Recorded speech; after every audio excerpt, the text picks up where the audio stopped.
Halo semua, kami dari kelompok 3 di video ini akan menjelaskan mengenai pengadaan barang dan jasa melalui swakelola. Nah, yang pertama, kita akan menjelaskan terlebih dahulu pengertian dari pelaksanaan PBJ melalui swakelola. Pelaksanaan PBJ melalui swakelola adalah pengadaan di mana kegiatan pengadaan direncanakan, dilaksanakan, diawasi sendiri oleh instansi pemerintah, penanggung jawab anggaran, instansi pemerintah lainnya oleh kelompok masyarakat. Pengadaan dengan cara melalui penyedia barang atau jasa adalah pengadaan yang pengerjaannya diserahkan kepada pihak ketiga.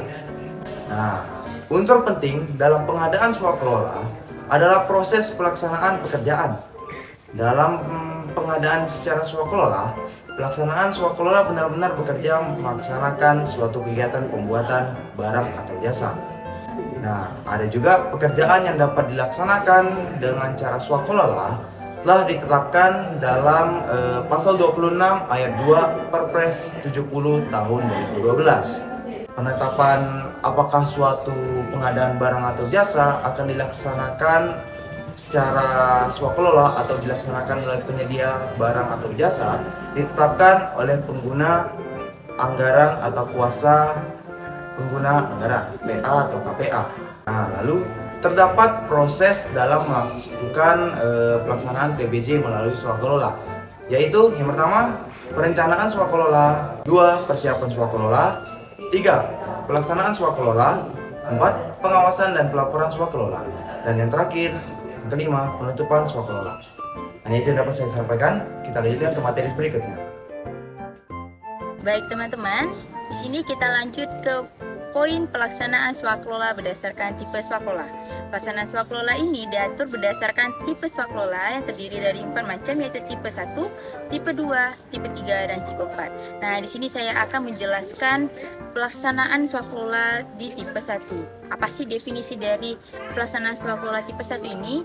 Nah, jadi tipe 1 ini merupakan swakelola yang direncanakan, dilaksanakan, dan diawasi oleh kementerian atau lembaga ataupun perangkat daerah penanggung jawab anggaran. Dalam pelaksanaan swakelola tipe 1 ini, pengguna anggaran atau yang biasa kita sebut dengan PA atau KPA dapat menggunakan pegawai di lingkungan instansi sendiri maupun merekrut dari instansi lain, dan bisa juga menggunakan tenaga ahli. Oleh karena itu, dalam pembentukan tim swakelola tipe 1 ini terdapat hal-hal yang perlu dilaksanakan, seperti yang pertama membuat struktur organisasi tim pengelola swakelola seperti contoh yang ada di layar seperti ini. Lalu yang kedua ada menghitung persentase tenaga internal, organisasi kementerian, lembaga ataupun perangkat daerah yang terlibat. Lalu yang ketiga ada menghitung persentase tenaga eksternal, organisasi kementerian, lembaga ataupun perangkat daerah. Yang keempat ada menghitung persentase tenaga ahli sebagai pendukung tim internal dan swakelola. Lalu yang kelima ada merekrut tim swakelola sesuai dengan rencana dan porsi yang telah ditetapkan. Lalu yang keenam ada menyediakan bahan peralatan yang diperlukan untuk penyesuaian pekerjaan. Penggunaan tenaga ahli dalam hal ini dibatasi dengan porsi tidak melebihi dari 50% dari jumlah pelaksana. Secara filosofi, hal ini dapat dipahami sesuai dengan tujuan swakelola dalam meningkatkan pemberdayaan, kemampuan manajemen dan teknis dari pelaksanaan internal organisasi, dan juga diharapkan menghasilkan efisiensi biaya. Untuk syarat-syarat pelaksanaan swakelola ini di tipe 1 ini terdapat 4 poin juga, yaitu yang pertama, pengguna anggaran atau kuasa pengguna anggaran dapat menggunakan pegawai kementerian atau lembaga atau perangkat daerah dan atau tenaga ahli. Lalu yang kedua, ada pengguna tenaga ahli tidak boleh melebihi 50% dari jumlah tim pelaksana. Lalu yang ketiga ada dalam hal dibutuhkan alat, bahan dan material melalui penyedia, pengadaannya dilaksanakan sesuai ketentuan dengan peraturan presiden. Dan yang terakhir ada pejabat pemeriksa hasil pekerjaan atau pelaksana pemeriksa hasil pekerjaan yang biasa kita sebut dengan PJPHP dan atau PPHP, melakukan pemeriksaan administratif terhadap hasil pekerjaan swakelola yang akan diserah terimakan. Contoh dari pelaksanaan swakelola tipe 1 ini yaitu Lembaga Kebijakan Barang atau Jasa Pemerintah yang biasa disingkat dengan LKPP. Dalam LKPP ini terdapat Direktorat Pelatihan yang melakukan pengadaan barang atau jasa tingkat dasar pengadaan barang atau jasa dilakukan melalui swakelola tipe 1 ini. Jadi dalam hal ini, pelaksanaan perencanaan dan pengawasan dilakukan oleh LKPP di bagian Direktorat Pelatihan Jasa Konsultan, direkrut dari eksternal dan jumlah tidak melebihi dari 50%. Sekian dari pemaparan materi tentang saya. Kita lanjutkan ke tipe selanjutnya. Pelaksana swakelola tipe 2. Pelaksanaan swakelola tipe 2 merupakan pelaksanaan yang direncanakan dan diawasi oleh kementerian, lembaga, atau perangkat daerah yang ditetapkan oleh pengguna anggaran atau kuasa pengguna anggaran sebagai penanggung jawab anggaran dan dilaksanakan oleh kementerian atau lembaga atau perangkat daerah yang ditetapkan oleh pimpinan kementerian, lembaga atau perangkat daerah seperti menteri, kepala lembaga, kepala dinas sebagai pelaksana swakelola. Di dalam pelaksanaan swakelola tipe 2, PA atau KPA sebagai penanggung jawab melakukan kesepakatan kerjasama dengan menteri, kepala lembaga, dan kepala dinas selaku pimpinan instansi lain sebagai pelaksana swakelola. Di sini, pelaksana swakelola dapat menggunakan pegawai di lingkungan instansi sendiri atau dari instansi lain. Adapun hal-hal yang harus dilaksanakan dalam pembentukan swakelola tipe 2, diantaranya yang pertama yaitu membuat kerjasama antara kementerian, lembaga atau perangkat daerah penanggung jawab, dan kementerian, lembaga atau perangkat daerah pelaksana swakelola. Yang kedua yaitu membuat struktur organisasi tim pengelola swakelola seperti pada gambar di samping ini. Dan yang ketiga, menghitung presentasi tenaga internal organisasi kementerian, lembaga, atau perangkat daerah penanggung jawab. Yang keempat, menghitung presentasi tenaga eksternal organisasi kementerian, lembaga, perangkat daerah untuk pelaksana. Yang kelima, merekrut tim perencana dan tim pengawas yang berasal dari instansi penanggung jawab anggaran. Yang keenam, merekrut tim pelaksana yang diangkat oleh instansi pemerintah lain pelaksana swakelola.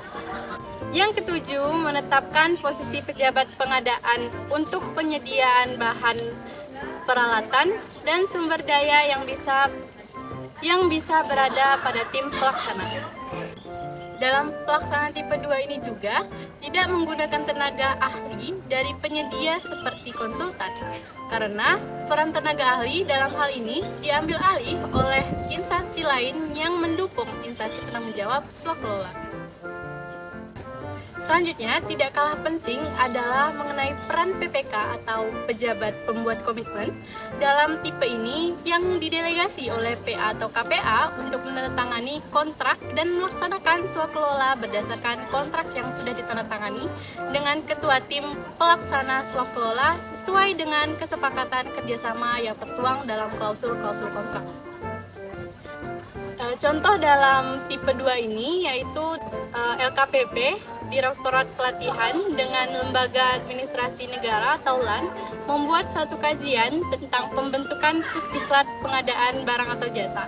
Pengadaan barang atau jasa dilakukan melalui swakelola dengan menggunakan tipe 2. Dalam hal ini, perencanaan dan pengawasan dilakukan oleh tim LKPP Direktorat Pelatihan, sedangkan pelaksanaan dilakukan oleh tim Lembaga Administrasi Negara atau LAN. Selanjutnya ada tipe swakelola tipe 3. Apa sih tipe 3 ini? Nah, jadi tipe swakelola ini merupakan swakelola yang direncanakan dan diawasi oleh kementerian atau lembaga ataupun perangkat daerah penanggung jawab anggaran dan dilaksanakan oleh organisasi masyarakat. Sehingga poin pentingnya di sini adalah ada pendelegasian tugas oleh PPK dari kementerian, lembaga, atau perangkat daerah penanggung jawab anggaran kepada organisasi masyarakat yang tertuang dalam kontrak. Pelaksanaan swakelola tipe 3 dilakukan berdasarkan kontrak PPK dengan pimpinan organisasi kemasyarakatan. Oleh karena itu, dalam pembentukan tim swakelola tipe 3 ini, ada hal-hal yang perlu dilaksanakan. Yang pertama, membuat kerjasama antara PPK, kementerian, lembaga, atau perangkat daerah penanggung jawab dengan organisasi kemasyarakatan. Yang kedua, membuat struktur organisasi tim pengelola swakelola seperti contoh di atas. Yang ketiga, melakukan pengawasan swakelola dengan melihat kemajuan pelaksanaan dari tim pelaksana pada Ormas. Dan yang keempat, menerima hasil pekerjaan dari tim pelaksana Ormas. Nah, contoh dari tipe 3 ini seperti Kementerian Pendidikan dan Kebudayaan melaksanakan swakelola untuk pendidikan anak-anak di daerah perbatasan. Dan pelaksananya adalah Ormas Muhammadiyah Halmahera Timur, Maluku Utara. Sekian penjelasan dari saya, lanjut ke materi berikutnya. Hal-hal yang perlu dilaksanakan dalam pembentukan tim swakelola tipe 4 ini ada berbagai cara. Yang pertama, menetapkan kelompok masyarakat yang akan melaksanakan swakelola. Penetapan kelompok masyarakat yang akan melaksanakan swakelola ini dipilih yang sesuai dengan kebutuhan akan kegiatan yang akan dilaksanakan. Kelompok masyarakat tersebut memenuhi syarat berdasarkan ketentuan yang berlaku dan memiliki kompetensi yang baik dalam melaksanakan suatu kegiatan. Yang kedua, melaksanakan koordinasi dengan tim swakelola yang telah diangkat oleh pimpinan kelompok masyarakat. Meskipun telah mendapat delegasi oleh penanggung jawab anggaran, tim pelaksana, tim pengawasan, serta pimpinan kelompok masyarakat tetap harus melakukan koordinasi kepada tim perencana yaitu pejabat pembuat komitmen atau PPK. Yang ketiga, membuat struktur organisasi swakelola. Tujuannya supaya jabatan, wewenang, tugas dan kewajiban organisasi swakelola menjadi jelas sesuai dengan tugas pokok, fungsi dan kedudukannya masing-masing. Dan yang keempat, menetapkan rencana kegiatan yang diusulkan oleh kelompok masyarakat yang kemudian dievaluasi dan setelah itu ditetapkan oleh pejabat pembuat komitmen atau PPK. Yang lebih jelasnya dapat dilihat di gambar yang ada di sini. Langkah yang terakhir atau langkah yang kelima, langkah terakhirnya ialah menerima hasil pekerjaan dari tim pelaksana kelompok masyarakat yang telah rampung dilaksanakan. Untuk contoh swakelola tipe keempat ini seperti Kementerian PUPR bagian sumber daya air yang melakukan swakelola pengerjaan saluran irigasi dengan kelompok tani di suatu daerah. Dalam hal ini, perencanaan diusulkan oleh kelompok yang kemudian ditetapkan oleh pejabat pembuat komitmen dari pihak PUPR. Untuk pelaksanaan dan pengawasan dilakukan oleh tim dari kelompok tani sambil terus berkoordinasi dengan tim perencana yaitu pejabat pembuat komitmen dari pihak PUPR. Sekian penjelasan saya dari tipe yang keempat ini. Kita lanjut ke pembahasan yang berikutnya. Selanjutnya yaitu pengawasan dan pelaporan swakelola. Ada 3 tahap. Nah, yang pertama pengawasan dan pengendalian pekerjaan. Pengawasan pekerjaan swakelola dilakukan oleh tim pengawas dengan melakukan observasi dan supervisi pekerjaan mulai dari persiapan sampai akhir pelaksanaan pekerjaan swakelola. Kegiatan ini meliputi pengawasan administrasi, pengawasan teknis, dan pengawasan keuangan yang mencakup cara pembayaran serta efisien dan efektif penggunaan keuangan jika di defisi. Dari indikator laporan kemajuan maka harus dilakukan langkah-langkah pengendalian swakelola. Nah, yang kedua, pelaporan kemajuan pelaksanaan. Tim pengawas memberikan laporan kemajuan pelaksanaan pekerjaan meliputi ruang lingkup, pelaksanaan jadwal, dan biaya.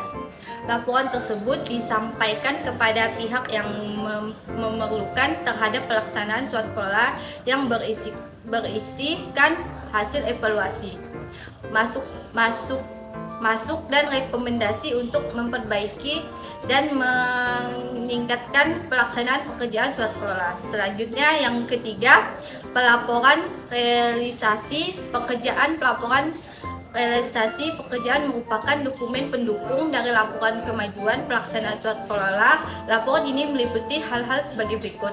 Yang pertama, pengadaan dari penggunaan material atau bahan. Yang kedua, pengadaan dan penggunaan tenaga kerja atau ahli. Yang ketiga, pengadaan dari penggunaan peralatan atau saku cadang.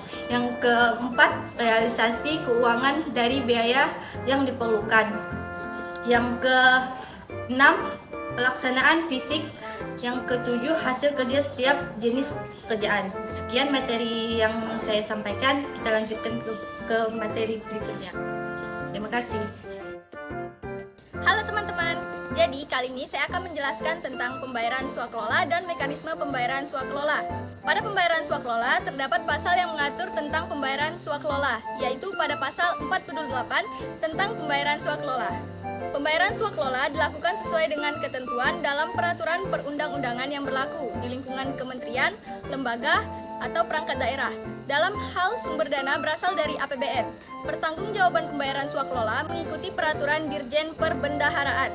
Apabila sumber dana berasal dari sumber APBD, pertanggungjawaban pembayaran swakelola mengikuti peraturan kepala daerah. Adapun mekanisme pembayaran tagihan yang terdapat dalam pasal 32. Pembayaran tagihan dapat dilakukan melalui mekanisme 2 poin. Yang pertama, pembayaran langsung dan uang persediaan. Pembayaran langsung terdapat dalam pasal 33. Yang pertama, prinsip utama pembayaran dilakukan dengan mekanisme pembayaran langsung kepada penerima hak pembayaran. Kedua, pembayaran langsung digunakan untuk pembayaran kepada aparatur negara, penyedia, dan atau pihak lain. Ketiga, pihak lain sebagaimana dimaksud pada ayat 2 huruf C meliputi perseorangan, kelompok, masyarakat, lembaga pemerintah, lembaga non-pemerintah, organisasi internasional, dan atau badan usaha.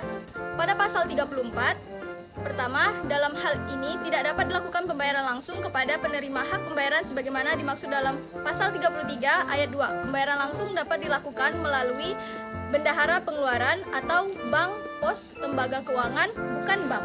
Terima kasih. Halo teman-teman, terima kasih yang sudah menonton video kami. Semoga apa yang disampaikan di video ini dapat bermanfaat untuk kita semua ya.